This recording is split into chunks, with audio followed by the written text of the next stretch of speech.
Allah bizi qiyamət günü hesaba çəkəndə, sorğu-suala çəkəndə elə şəkildə sorğu-sual eləyəcək ki,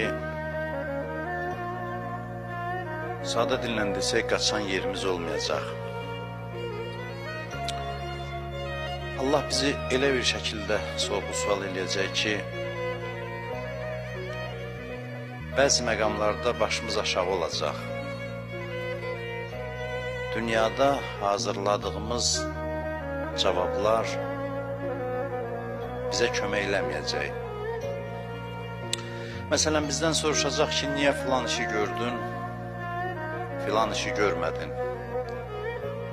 Niyə filan işi elədin, filan işi eləmədin? Bizim cavabımız bu ola bilər ki, mən bacarmadım.